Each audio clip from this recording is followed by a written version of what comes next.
कुछ भी नहीं बदला।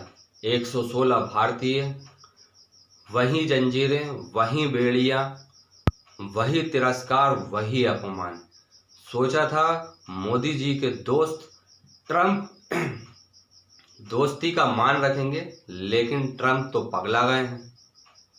उन्होंने दोस्ती का मान नहीं रखा, जबकि हमारे देश के प्रधानमंत्री जस्ट अभी उनसे गले मिलकर आए हैं, लेकिन हालात कुछ भी नहीं बदले। इस विषय में बात करेंगे।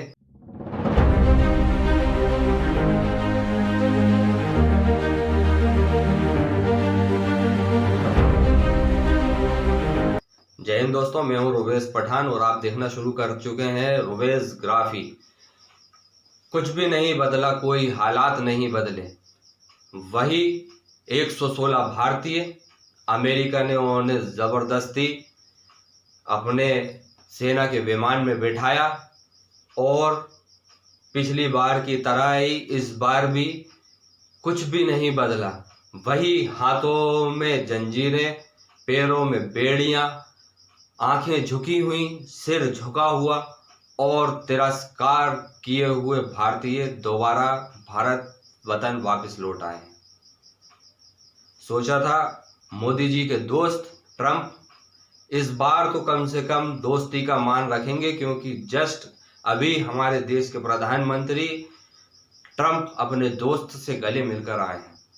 इस बार लगा था कि ट्रंप दोस्ती का मान रखेंगे और कम से कम हमारे भाइयों को, हमारे देशवासियों को कम से कम वो इस मान और सम्मान से वापस लौटाएंगे कि उनके हाथों में बेड़ियां और जंजीरें ना हो। लेकिन ट्रंप नहीं माने, वो पगला गए हैं। उन्हें दोस्ती का मान रखना नहीं आता।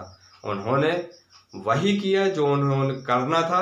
उन्होंने फिर वही काम किया, हमारे मान सम्मान को ठेस पहुंचाई, दोस्ती का मान नहीं रखा और दोबारा 116 भारतीयों को अपने सेना के विमान में बैठाकर अमृतसर के एयरपोर्ट पे छुड़वा दिया।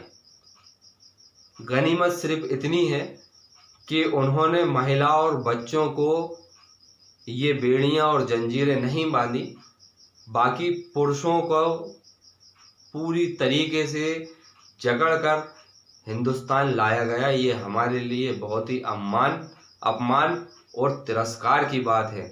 हमें ये लगा था कि हमारे देश के यशस्वी प्रधानमंत्री हमसे मिलेंगे तो उनसे इस विषय में बात करेंगे कि आप कम से कम हमारे देशवासियों को वापस लौटा रहे हैं तो उनको मान और सम्मान से लौटाएं।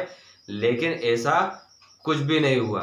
जिन भारतीयों को अमृतसर एयरपोर्ट पर छोड़ा गया, उन लोगों को लगभग 5 घंटे की इंक्वायरी से गुजरना पड़ा।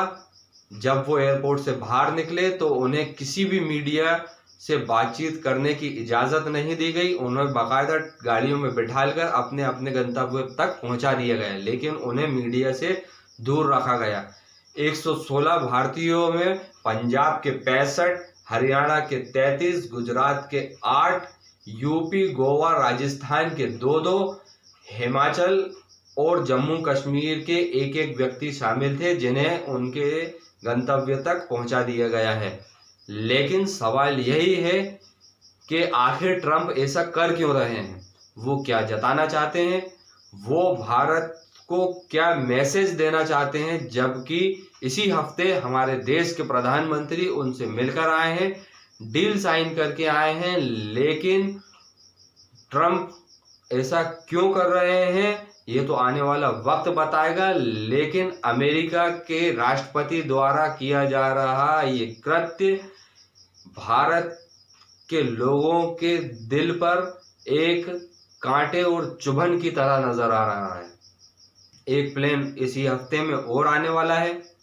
देखने वाली बात ये होगी कि उनको वो किस तरीके से यहाँ पर भेजते हैं। यदि वो दोबारा जंजीरों में और बेड़ियों में जकड़कर हमारे भाइयों को, हमारे देशवासियों को भेजते हैं तो कहीं ना कहीं भारतीय सरकार को, गवर्नमेंट को, मोदी गवर्नमेंट को इस पूरे मामले का संज्ञान लेते हुए अमेरिका से चर्चा करनी चाहिए कि हम आपके दोस्त हैं, आप हमारी दोस्त दोस्ती का राग अलापते हैं, वर्ल्ड लेवल पर आप हमें अपना दोस्त बताते हैं और हमारे ही लोगों के साथ यदि ऐसा कृत्य करते हैं तो हमें भी अमेरिका के साथ दोस्ती के मामले में थोड़ी सी सतर्कता और सावधानी बरतनी होगी। ये मैसेज कम से कम मोदी गवर्नमेंट की तरफ से ट्रम्प गवर्नमेंट को पहुंचना चाहिए, जिससे हमारे जो भाई, जो हमारे देशवासी अमेरिका से लौटाए जा रहे हैं, वो कम से कम मान और सम्मान से अपने देश वापस आ सकें। इस पूरे मामले में आगे क्या होता है, ऐसी कोई इस खास जानकारी आती है तो मैं इस विषय पे दोबारा वीडियो बनाऊंगा और आपके सामने पूरी बात रखने का प्रयास करूंगा। तब तक के लिए मुझे इजाजत दीजिए। जय हिंद, जय भारत।